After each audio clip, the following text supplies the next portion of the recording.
When I was 19, my older sister died in a car accident, and my parents decided it was my fault. Not because I was driving, I wasn't even in the car, but because I was supposed to be. Sarah had called me that Friday night, asking if I wanted to go to a party with her and some friends from college. I said no. I was tired from working double shifts at the movie theater, had an exam Monday I hadn't studied for yet, and honestly, I just wanted to stay home and watch Netflix. "Come on, Riley," she'd said, her voice bright with that infectious energy she always had. "Live a little. You work too much." I told her to have fun without me, that I'd catch the next one. She never made it to the party. A drunk driver ran a red light on Highway 9, hit her car head on. She died instantly, they said. Like that was supposed to make it better somehow. At the funeral, people kept saying it should have been God's plan, that everything happens for a reason, that she was in a better place now. I wanted to scream at all of them. There was no plan. There was no reason. There was just a drunk asshole who decided to get behind the wheel, and my sister who was in the wrong place at the wrong time. But my parents, they needed someone to blame, someone alive, someone they could punish for still being here when Sarah wasn't. And I was the obvious choice. "If you had gone with her," my mom said the day after the funeral, standing in Sarah's empty bedroom, holding one of her sweaters, "she wouldn't have been on that road at that time. She would have taken a different route to drop you off first." My dad nodded along, his face hollow but his eyes sharp with grief and rage. "She always looked out for you. Always. And the one time she needed you to look out for her." He didn't finish the sentence. Didn't need to. I tried to explain that it didn't work that way, that Sarah's route to the party wouldn't have changed if I'd been there, that the drunk driver could have hit us anywhere, that we both could have died. But grief isn't logical. Grief needs a target, and I was the only one left. The silence in our house became toxic. My parents stopped talking to me except when absolutely necessary. "Pass the salt. Your college called about tuition. Did you feed the dog?" Simple, cold exchanges that felt like ice picks to the chest every time. They removed my pictures from the living room mantel, leaving only Sarah's. They stopped coming to my college graduation ceremony. When I called to tell them I'd gotten a job offer in Portland, my mom just said, "Sarah would have been proud," and hung up. I moved across the country thinking distance would help, that maybe they'd miss me enough to call, to try to rebuild what we'd lost. Instead, the silence just stretched longer. Holidays came and went, without invitations. My birthday passed, unacknowledged. When I sent them my new address, the letter came back marked "Return to Sender" in my father's handwriting. For 3 years, I lived in this weird suspended state. Not quite an orphan, but not really anyone's daughter either. I threw myself into work, into making new friends, into building a life that looked normal from the outside. But inside, I carried this constant ache, this need for them to see that I was still their child, that I was grieving Sarah too, that punishing me wouldn't bring her back. The breaking point came on Sarah's birthday. I'd driven to a flower shop, bought her favorite peonies, and sat in my car outside the cemetery for 2 hours, trying to work up the courage to go in. When I finally walked to her grave, I found my parents there. They were sitting on a blanket, having what looked like a picnic by her headstone, talking to her like she was still alive. When they saw me approaching with the flowers, their faces went cold. My mother actually stood up, put herself between me and Sarah's grave like I was some kind of threat. "What are you doing here?" my father asked. "It's her birthday," I said, my voice barely a whisper. "I wanted to—" "You wanted to what?" my mother interrupted. "Make yourself feel better? Pretend you cared about her when it mattered?" I tried to explain that I'd always cared about Sarah, that losing her had destroyed me too, that I missed her every single day. But they weren't listening. They'd created a story where I was the villain, where Sarah's death was my fault, where my presence anywhere near her memory was an insult. "Leave," my father said, standing up now. "Who? Just leave." I set the flowers down on a nearby bench and walked away. Behind me, I heard my mother tell Sarah, "Don't worry, honey, she's gone now." That night, I called my Aunt Linda, my mom's sister, who lived in Arizona. We'd always been close before Sarah died, but I hadn't spoken to her in years. I didn't even know if she'd take my call. She did. And when I told her what had happened at the cemetery, she was quiet for a long time. "Riley," she finally said. "I've been waiting for you to call for 3 years." It turned out Linda had been trying to reach me through my parents, sending cards and letters that they'd never passed on. She'd asked about me at family gatherings, only to be told I was going through a difficult phase and didn't want contact with anyone. "They've rewritten history," Linda said gently. "Made you into someone you're not because it's easier than dealing with their grief. But honey, the rest of us know who you really are. We remember." She told me things I'd forgotten or maybe never knew.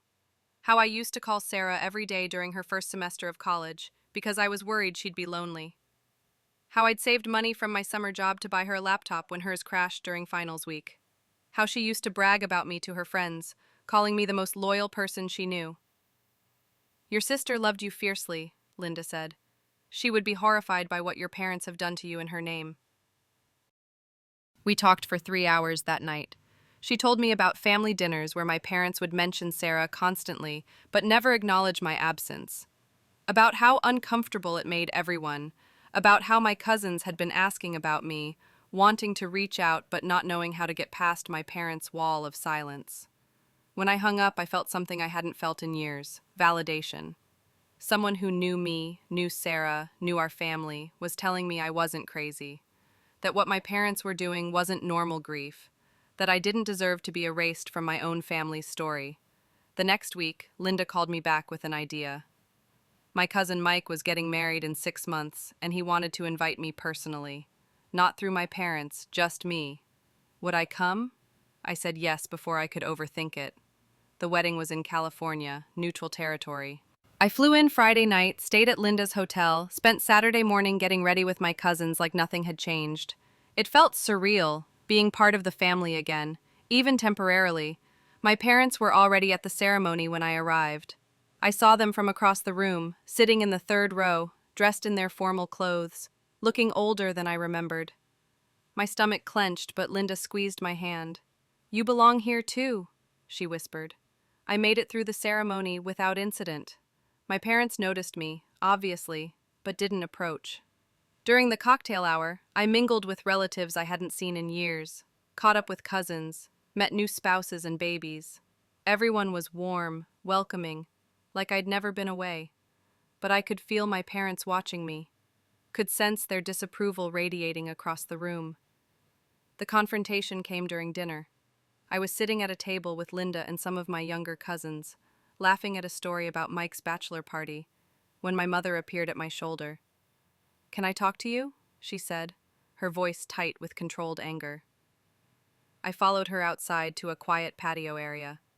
My father was already there, pacing. "How dare you show up here?" my mother said the moment we were alone. "Today is supposed to be about Mike and Jessica, not about you making a scene." "I'm not making a scene," I said calmly. "I was invited. I'm family." My father stopped pacing, turned to face me. "You lost the right to call yourself family when you let your sister drive alone that night." And there it was, the thing we'd never said directly, the accusation that had poisoned everything between us. "I didn't let her do anything," I said, my voice stronger than I felt. "Sarah was 21 years old. She made her own choices. She would have gone to that party whether I was there or not." "You don't know that," my mother snapped. "Yes, I do, because I knew Sarah. She was headstrong and independent, and she didn't need my permission to live her life. She wouldn't want you to blame me for what happened to her." My father's face went red. "Don't you dare tell us what Sarah would want. You gave up the right to speak for her when you chose to stay home that night instead of being there for her." "I chose to study for an exam," I said, my voice rising despite my efforts to stay calm. "I chose to be responsible. I chose to take care of myself. Those aren't crimes." "They are when your sister needed you," my mother said, tears starting to fall. "She always put you first. Always. And the one time she needed you to do the same." "She didn't need me to go to a party with her," I said firmly. "She wanted me there because she loved me and wanted to spend time with me. But she didn't need me. Sarah was perfectly capable of taking care of herself." My parents exchanged a look, and I saw something crack in their unified front. "You think you're so mature," my father said, but his voice had lost some of its venom. "So independent. But you're just selfish. You always have been." "Maybe I am selfish," I said. Maybe I should have dropped everything and gone with her that night. Maybe I should have been a better sister. But I can't change what happened. Neither can you. And punishing me for the rest of my life won't bring Sarah back. My mother was crying harder now. She was our baby, our little girl, and she's gone and you're still here and it's not fair. For the first time in 3 years, I felt something like compassion for them. Not forgiveness, not yet, but an understanding of their pain that went beyond my own hurt. No, I said softly, it's not fair. None of this is fair. But I'm not your enemy. I'm not the person who took Sarah away from us. I'm just the person who survived.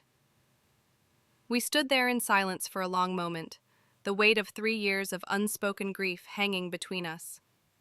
I miss her too, I said finally, every single day. I miss calling her when something funny happens.